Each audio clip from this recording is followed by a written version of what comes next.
a todos, está começando agora o programa Na Fronteira do Conhecimento com pautas sobre ciência. Aquela ciência que nos cerca a todo momento e em todo lado e que você não dá por ela.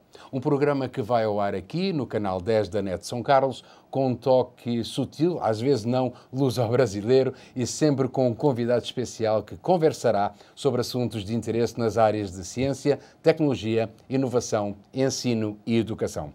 Por isso, sinta-se à vontade e fique connosco na próxima meia hora. Recebemos hoje, mais uma vez em nossos estúdios e com muita satisfação, o professor Dr. Osvaldo Novaes de Oliveira Júnior, docente e pesquisador do Instituto de Física de São Carlos, da Universidade de São Paulo, que irá conversar connosco sobre os tão conhecidos e populares computadores, que se tornaram instrumentos imprescindíveis no mundo contemporâneo. Vamos falar dessas máquinas numa perspectiva futura e da sua utilidade em áreas tão importantes como, por exemplo, na saúde. Quem não se lembra dos primitivos computadores e da evolução científica e tecnológica que os mesmos tiveram num curto espaço de tempo, talvez desde há 20 anos? Quem se recorda ainda dos famosos disquetes, cartuchos para gravação, dos CDs e DVDs, dos pendrives e, mais recentemente, os arquivos de documentos alocados na famosa nuvem? O certo é que os computadores fazem parte integrante de nossas vidas e eles prometem assumir um papel ainda mais importante no nosso futuro. Até tenho algum receio de perguntar isso para você, professor Osvaldo. Muito obrigado por estar mais uma vez connosco. Eu tenho algum receio de perguntar isso para você, mas o que é que podemos esperar mais destas máquinas no futuro próximo? Bom dia a todos, bom dia Rui, bom dia aos telespectadores. Eu acho que nós estamos com uma revolução em curso, porque as máquinas mostram que cada vez mais, através da inteligência artificial, que é possível que uma máquina possa realizar praticamente todas as atividades humanas.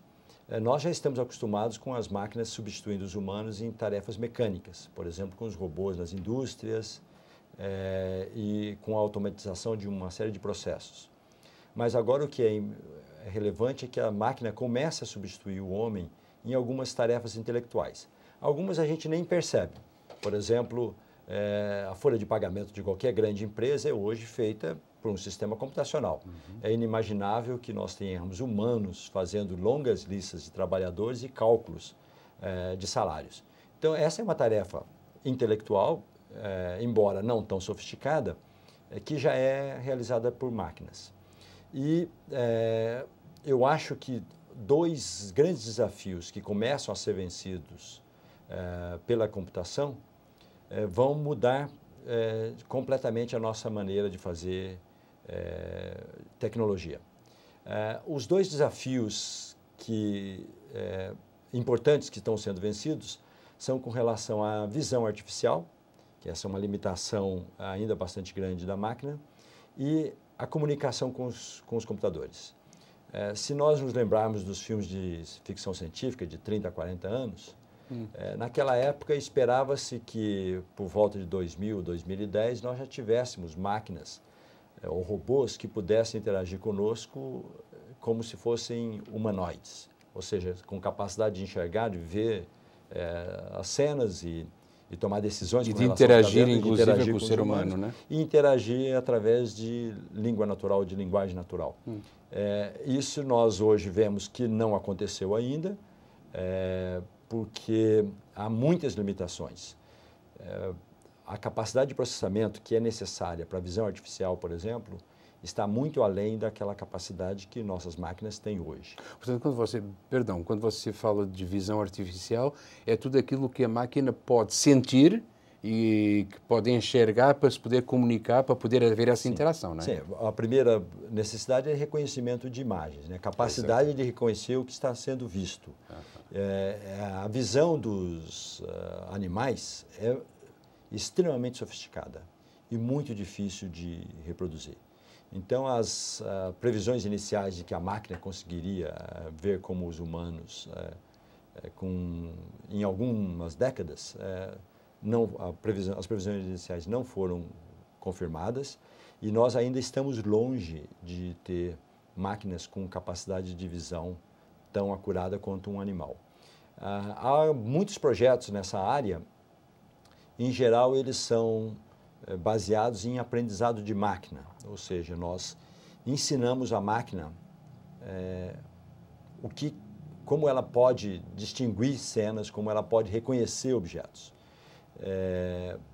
E dos muitos projetos que têm sido lançados, há algumas promessas de que em alguns anos tenhamos máquinas ou robôs que possam enxergar como uma criança de 2, 3 anos. Mas só com aquilo que você ensina para a máquina, ela não tem autonomia de ir mais além. Essa é uma questão um pouco filosófica, porque como a máquina consegue aprender, e o método de aprendizado não é muito diferente do método com que os humanos aprendem, é muito difícil saber se a máquina, como poderá aprender constantemente, se ela não poderá tomar decisões, por exemplo, e se ela não poderá suplantar aquilo que os humanos fazem. As projeções que nós fazemos, a partir do desenvolvimento que houve nos últimos anos, é que sim, a máquina poderá realizar as tarefas intelectuais que os humanos fazem hoje e com vantagem. Eu vou dar um exemplo na área de visão e depois vou falar de linguagem também. Em visão, um dos maiores desafios, como eu mencionei, é reconhecimento de imagens. Então, recentemente, um sistema computacional de grande porte foi treinado com milhões de imagens de automóveis. É uma coisa tão simples para um humano saber, quando vê numa cena, se aquilo é um automóvel ou não, mas para a máquina não é, porque a máquina não tem essa noção do que pode ser um automóvel. Então, você precisa ensinar mesmo detalhes muito básicos, que qualquer criança sabe o que é um automóvel ou não. Mas, então, embora no início haja um aprendizado lento para a máquina reconhecer o que é um automóvel, depois que ela é treinada com milhões de imagens, a máquina tem muitas vantagens em relação ao humano.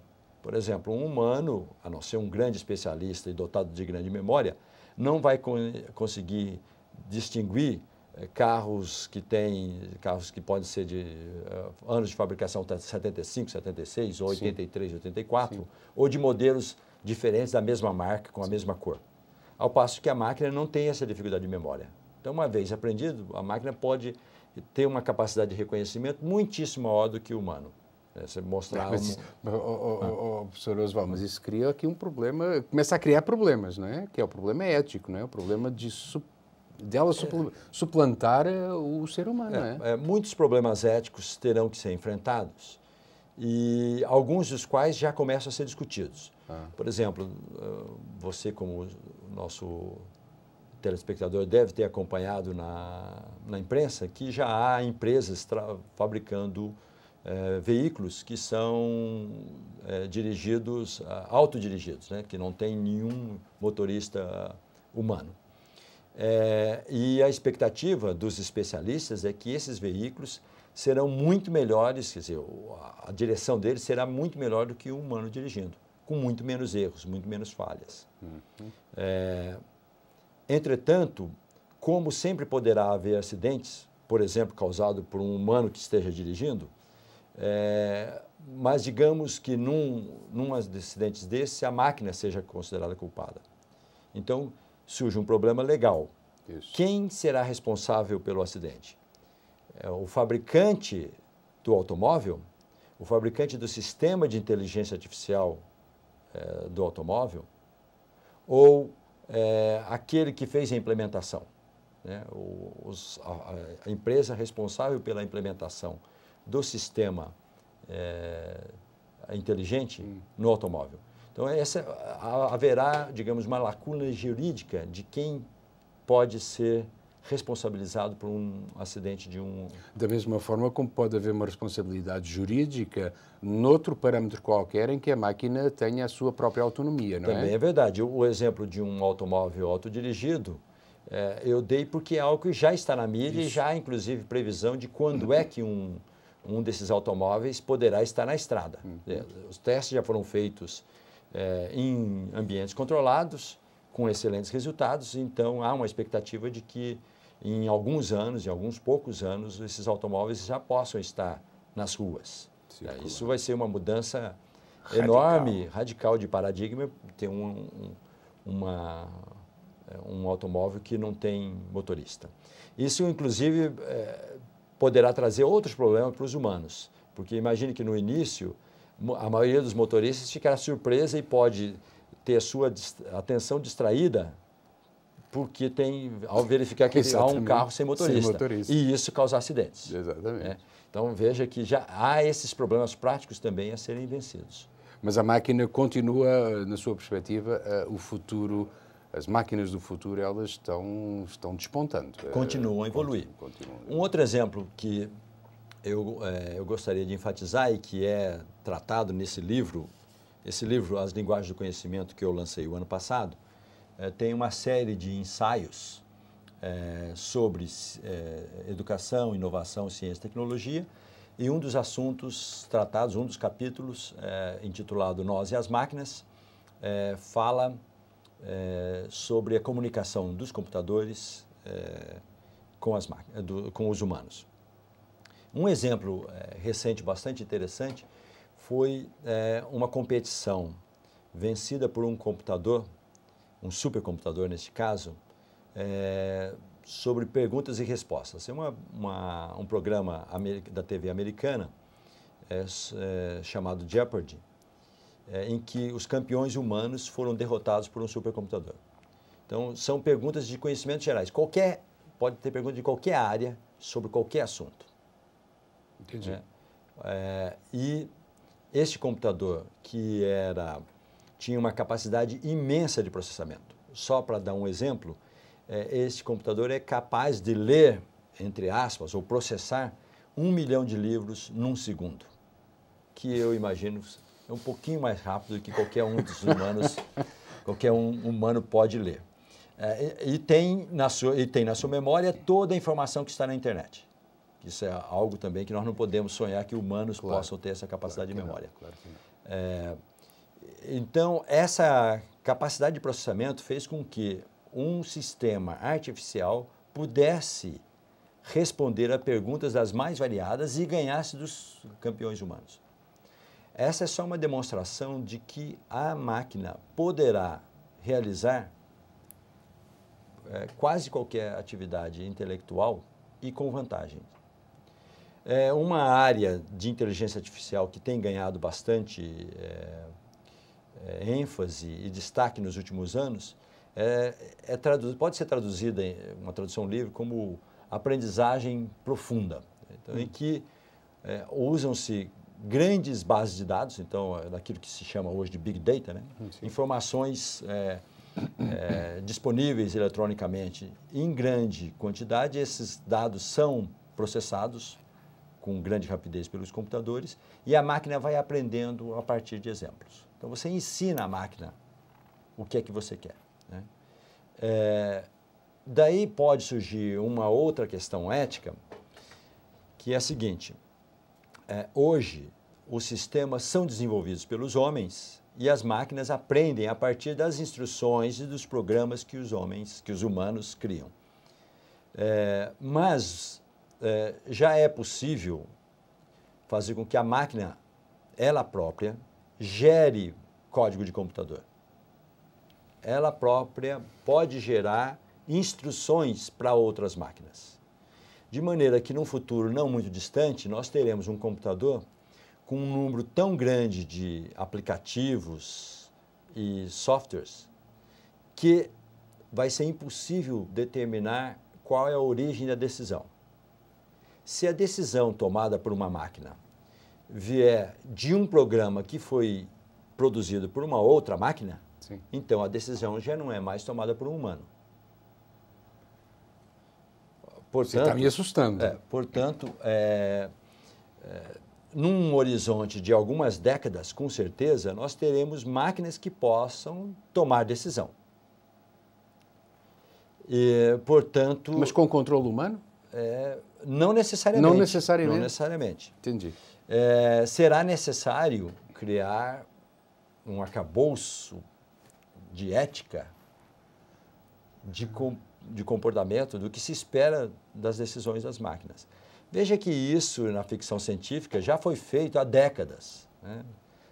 A ideia de que máquinas possam ter vida própria, que possam se autorreplicar, já é bastante antiga.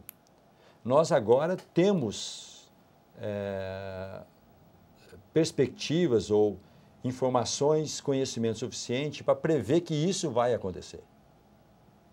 Isso é inevitável, dado o desenvolvimento e a capacidade de processamento que as máquinas têm continuamente, né?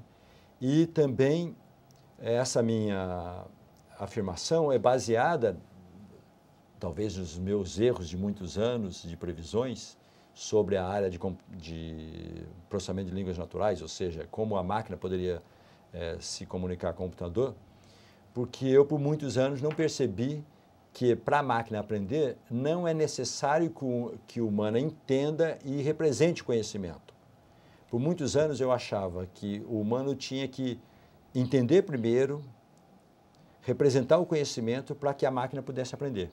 Uhum. Mas nós vemos hoje que o paradigma mais eficiente é um paradigma segundo o qual você só dá exemplos para a máquina e ela aprende. Ela aprende.